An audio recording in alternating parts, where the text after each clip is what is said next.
여러분 안녕하십니까? 주말 토요일 뉴스와이드 시작합니다.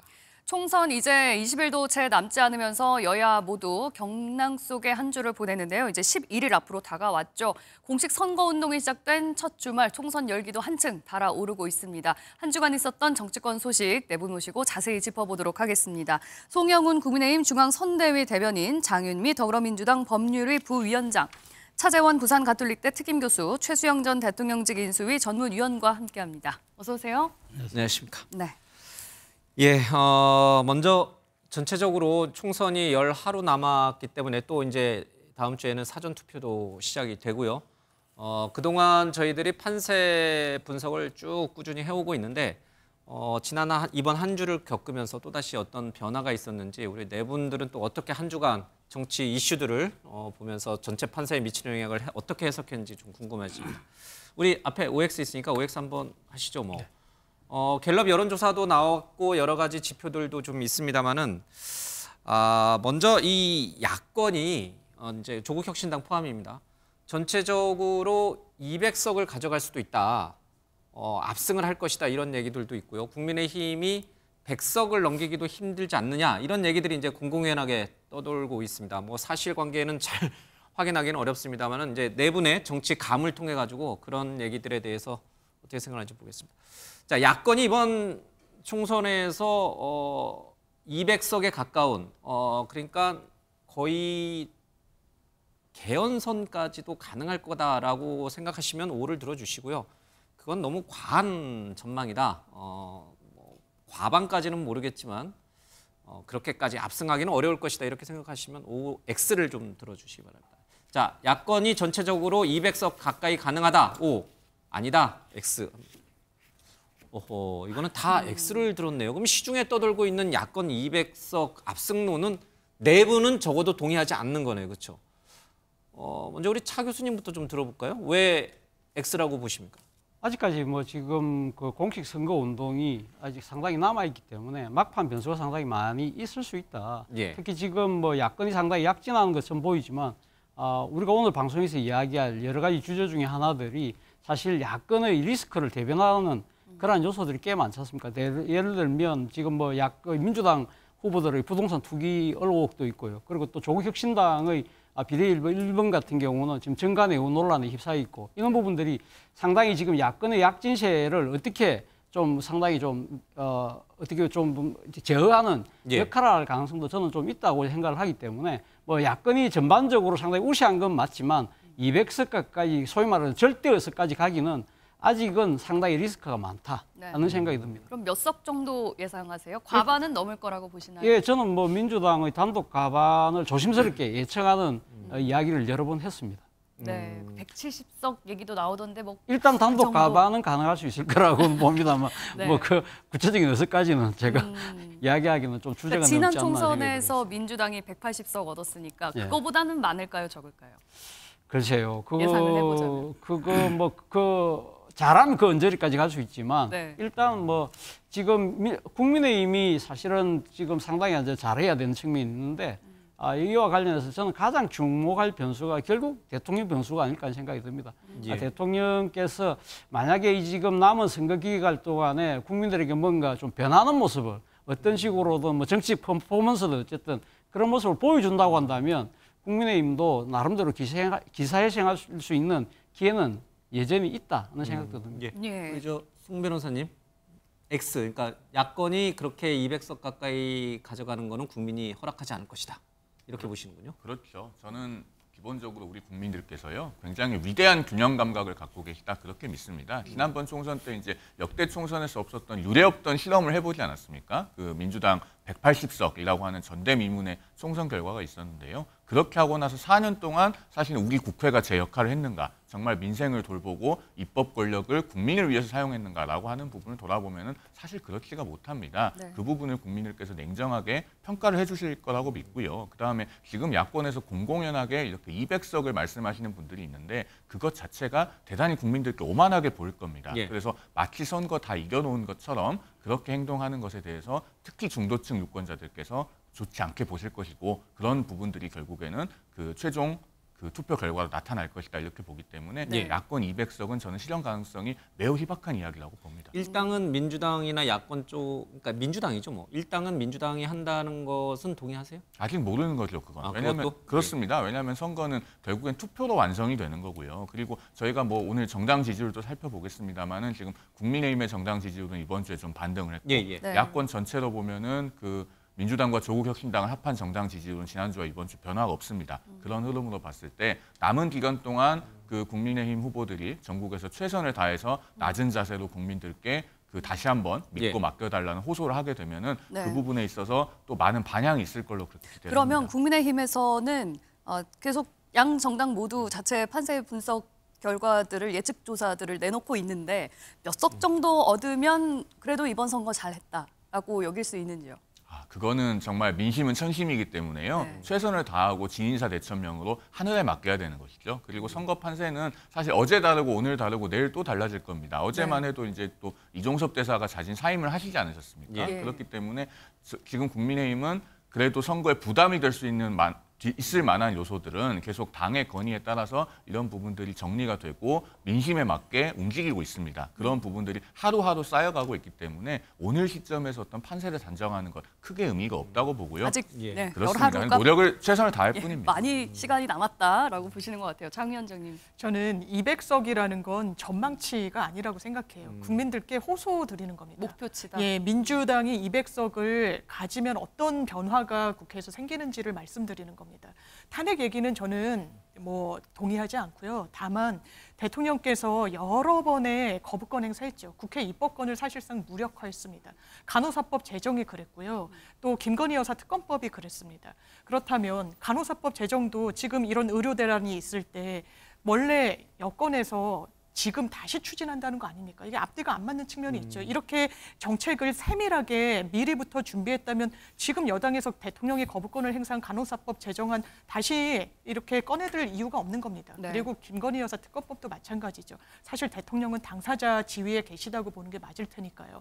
그런 부분들을 다 국민들이 보셨습니다. 합리적이지 않다라고 보여지는 부분이 있죠. 그렇다면 국회의 입법권을 정확하게 제대로 실현하기 위해서는 범야권의 어떤 의석수가 필요하냐. 200석이 필요하다는 거죠. 200석은 사실 달성하기 어려운 목표인 건 맞습니다. 당에서 민주당에서 나오는 전망치도 정확하게는 한 110곳 정도가 우세 지역이라고 분류를 하고 있기 때문에 네. 이 부분은 하나의 어떤 호소로 슬로건으로 말씀드리는 거죠. 당이론적인 차원에서 200석을 그렇습니다. 야권이 가져와야 한다는 그냥 당이론적인 얘기군요. 그렇게 그러니까 보입니다. 현실을 정확하게 분석한 게 아니고. 네네. 네. 네. 저는 이제 여든 야든 그 과반을 가기 위해서는 법칙이 있습니다. 그 이제 제가 구체적으로 좀 분석을 해드리면 여당 입장이죠. 여당 입장에서는 그 전통적 지지층인 TK, PK 강원이 73석입니다. 예. 그다음에 야당의 지지층이라고 할 수 있는 호남과 제주를 합하면 31석입니다. 예. 자, 이 두 곳에서 둘 다 조건절이 하나 있습니다. 과반을 가기 위해서는 여기서 거의 압승을 해야 합니다. 그리고 이제 충청이 28석입니다. 그다음에 수도권이 122석입니다. 자, 이렇게 되면은 각자 진영에서 좀 거의 막 4, 5석밖에 안 잃는다고 선전하게 된다고 보면은 일단 여당이 한 40석 이상 앞서 나가는 구도입니다. 숫자적으로 보면. 예. 그렇기 때문에 여당이 그러니까 야당이죠. 야당이 과반을 하기 위해서는 최소한 과반 이상을 가기 위해서는 비례를 빼고 지역구에서 그러면 충청과 수도권에서 65에서 70을 이겨줘야 됩니다. 이건 데이터로 나오는 얘기입니다. 네. 그래서 이번에 마침 조국 신당이 좀 뜨고 있으니까 그건 비례 신당에서 국민의힘 계열보다 더 가지고 간다고 해야 정말 많아야 170석이 됩니다. 예. 그래서 저는 과반이 쉽지 않다고 생각을 하는 겁니다. 그러니까 지금 뭐 수도권 PK가 흔들린다고 얘기하는데 네. 이것도 가봐야 할 일이고 해서 저는 이렇게 지금 데이터를 놓고 보면은 그 지금 일당 싸움은 민주당이 조금 유리해 보이는 건 맞는데 조금 유리해 보이는 건 맞는데 많이가 아니고 조금. 아직 끝나지 않았다. 왜냐하면 기본적으로 TK, PK 강원에서 그다음에 그러니까 호남과 제주를 묶는 이 구도에서 40석을 지고 들어가는 게임을 하고 있는 게 그 야당의 현실이 맞습니다. 그렇기 네. 때문에 최소한 그러면 수도권에서는 3분의 2 이상을 가져가 버려야 돼요. 이제 그게 지금 현실로 사실 200석이 나온 얘기가 수도권 3분의 2가 현실화 될 거라는 얘기가 있어서 그런 얘기들이 나오는데 네. 저는 그렇게 되는 경우에는 이거는 어마어마한 사실 거대 이슈가 거의 쓰나미처럼 덮쳐야 됩니다. 그렇기 때문에 지금 더더군다나 여당이 반성하고 낮은 로우키 자세로 다시 가고 한동훈 회장이 몸을 낮추고 대통령실력에 화답하는 이런 구도가 된다 그러면은 일당 싸움은 민주당이 유리하겠지만 그러나 네. 단독 과반을 가져간다? 저는 그거는 제가 말씀드린 이 분석의 틀에 따르면은 아주 선전을 해야 가능하기 때문에 조금 저는 어렵지 않을까라고 생각합니다. 예, 네 분의 이제 전망을 다 내려주십시오. 예, 이제 그 잠시 뒤에 뭐 다른 주제로 또 한번 할 텐데 네 분의 얘기를 이제 좀 들어봤습니다. 뭐 네 분 다 뭐 이유는 다르지만 설명은 달랐지만 야권의 200석은 현실적으로 가능하지 않다. 이제 이런 얘기를 좀 하셨네요. 이번 주에 나왔던 여론조사 가운데 이제 금요일 날 나왔던 갤럽 여론조사를 조금 들여다봐야 될 필요가 있는 것 같습니다. 국민의힘 지지율이 민주당 지지율을 앞질렀어요. 그래서 어떤 분들은 이제 이거를 국민의힘이 반등의 기회를 잡았다. 이제 이렇게 해석하시는 분도 있는데 저 밑에 이제 세 번째에 있는 저 조국신당, 혁신당의 지지율을 아마 못 보신 분들이 아마 그렇게 생각할 수도 있을 것 같아요. 12%를 차지했어요. 그러니까 지금 민주당이 국민의힘보다 낮은 수치지만 그 격차도 제법 크지만 조국 혁신당이 12%나 차지한 것을 감안하면 범야권표가 국민의힘 지지율보다 높다.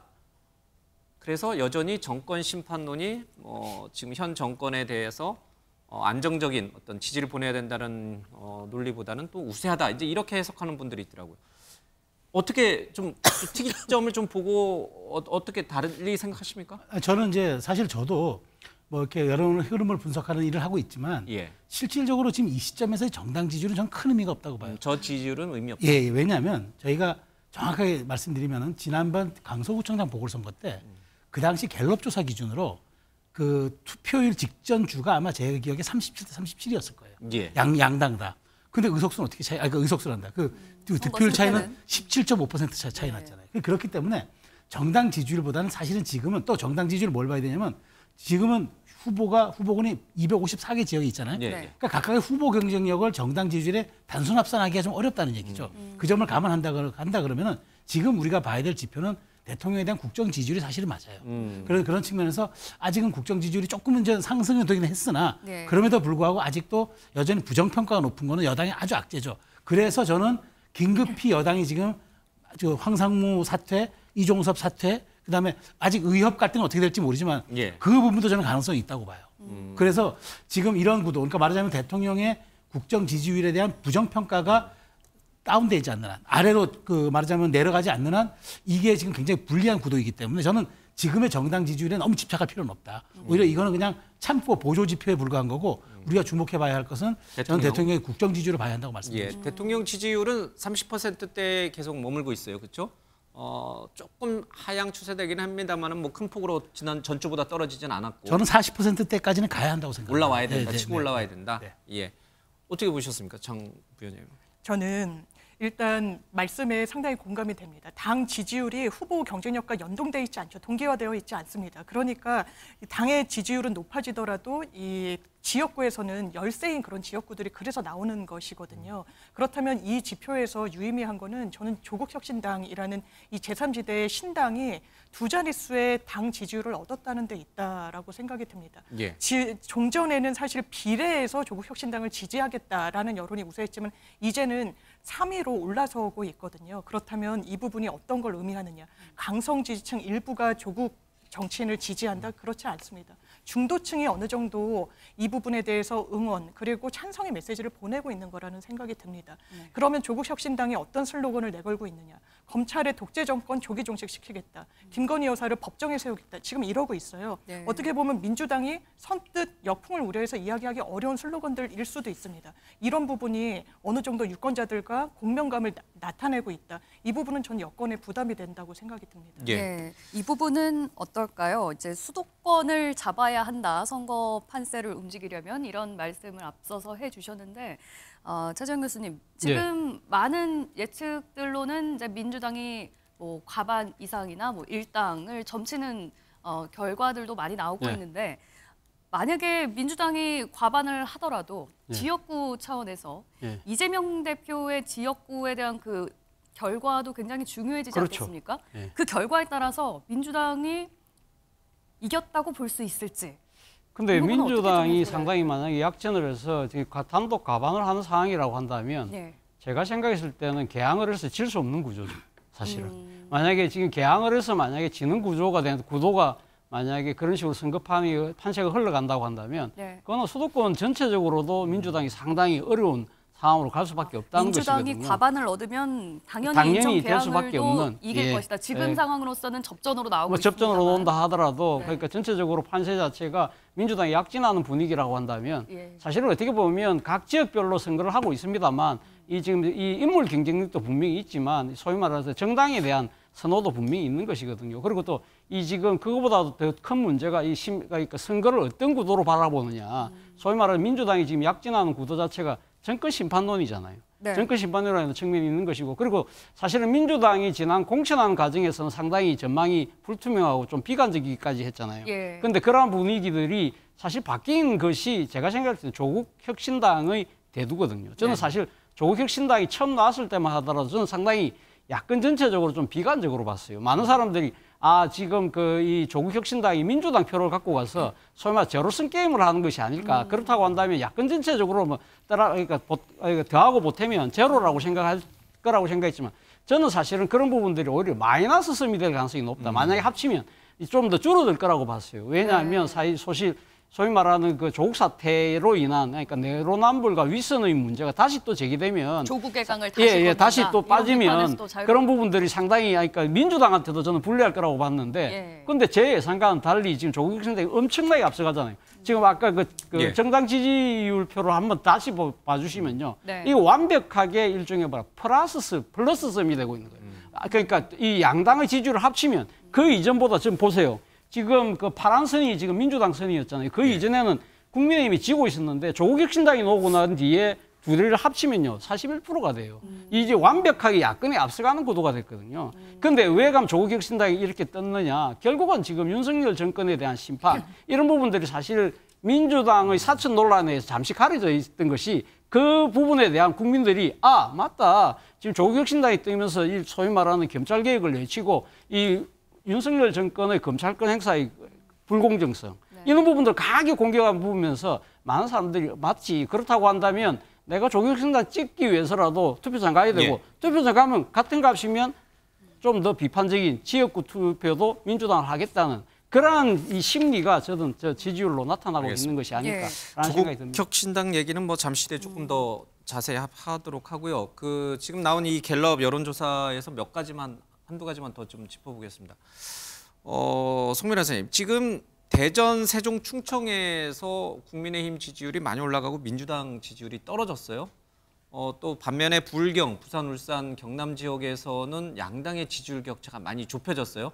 그래서 불경 쪽이 굉장히 국민의힘도 위태위태하다는 얘기는 나오고 있고 이 두 지역에서 어떤 변화가 있었던 거예요? 어떤 흐름이 왜 이런 흐름이 만들어진 거예요? 일단 대전, 세종, 충청에서는 그 국회 완전 이전 한동훈 비대위원장이 지금 수요일에 아침에 긴급 기자회견을 통해서 국회 완전 이전을 발표를 하지 않았습니까? 그 부분에 대한 기대가 굉장히 높은 걸로 보입니다. 그래서 지금 저희 그래픽에서 보시다시피 국민의힘 지지율이 충청권에서 굉장히 강하게 반등을 했고요. 국회 이전이 먹혔다 이런 뜻이네요? 저는 그렇게 봅니다. 그러니까 그 세종 지역에서 그 부분에 대한 기대치가 높고 그리고 세종이 수도화가 돼서 그 기능이 자족적으로 되면 그것은 충청권 전체가 일종의 연담 도시화를 통해서 발전할 수 있는 부분이기 때문에 충청권 전체에 미칠 수 있는 그런 이슈라고 봅니다. 그래서 그런 부분들을 충청권 유권자들께서 많이 평가를 해주시는 걸로 보고요. 그다음에 이제 부울경 같은 경우에는 좀 복합적입니다. 그 공천에 관한 부분도 뭐 없지 않아 있을 거고요. 뭐 무소속 출마자. 그다음에 또 그 지금 민주당이 굉장히 그 전선을 잘 펴서 그 낙동강 벨트에서 상당히 그 연대하는 움직임들을 보이고 있지 않습니까? 그런 것들이 복합적으로 그 작용을 하고 있는 것 같은데 그럼에도 불구하고 이제 국민의힘도 이 지역에 또 그 역량 있는 중진들을 저희가 재배치를 했고 그런 부분들이 앞으로 투표 날짜가 다가올수록 선거 경험이 풍부한 분들이기 때문에 지역 선거의 지상전을 잘 하실 거라고 믿습니다. 저희. 네. 하나만 더 좀 여쭤보면요. 이번 선거에서 역시 이제 세대별 민심도 굉장히 중요하고 또 궁금하지 않겠습니까? 그 중에서 조국 혁신당 같은 경우에는 지지율이 많이 오르고 있음에도 불구하고 20대 지지층은 굉장히 낮은 것으로 나타나고 있거든요. 그 원인 이유는 뭐라고 보시나요? 그건 당연히 공정과 상식에 대해서 20대가 동의하지 않는 거죠. 조국 혁신당이 1호로 내건 기획윤등, 청년들의 기획윤등 거기에 대해서 호숨치는 거 아니겠습니까? 아니 다른 사람 몰라도 조국 혁신당이 우리 청년들의 기회균등을 얘기하는 건 그건 아니지라고 생각하는 예. 것 같아요. 근데 이번 총선의 특징 중 하나가 세대별 투표 전쟁이 벌어질 것 같아요. 그러니까 이른바 말하자면은 60대 이상 6070 세대는 보수화되고 예. 4050 세대는 굉장히 진보화되어서 블록으로 형성되어서 지금 민주당과 이른바 지금 조국혁신당으로 하나의 블록으로 뭉치고 그다음에 국민의힘 쪽으로 가고 있는데 네. 20대 투표율이 전 변수가 될 것 같아요. 예. 그러니까 최소한 20대는 민주도 아니고 국힘도 아니에요. 근데 조국혁신당 더더군도 아니에요. 네. 그럼 그렇다면 20대 투표율이 과연 그러면 이번에 정치의 효능감을 느끼지 못해서 사라질 것인가? 저는 그렇게 보지 않아요. 왜냐하면 지난 대선 때 보여줬던 20대 투표율이 사실은 승부를 갈랐다고 저는 보기 때문에 예. 그런 측면에 놓고 본다면은 20대 투표율이야말로 지금 숨어 있는 변수다. 우리가 흔히 얘기하는 대로 예측되는 변수는 변수가 아니라고 하는데 예. 20대가 지금 여러 가지 투표율 지표가 안 잡히는 게 4050은 예측 투표율이 많이 잡혀요. 예. 지난번보다 더 많이 하겠다는 게 중앙선거나 여론조사에 잡히는데 20대는 아직도 불투명하기 때문에 네. 이들이 어떤 동력을 보여주냐 꽤 되거든요 숫자가. 그렇기 때문에 이들이 어떤 동력을 보여주냐가 조국 신당뿐 아니라 전체 판도에도 전 영향을 끼칠 거라고 봅니다. 예, 저희가 이렇게 쭉 판세를 예상을 해봤는데요.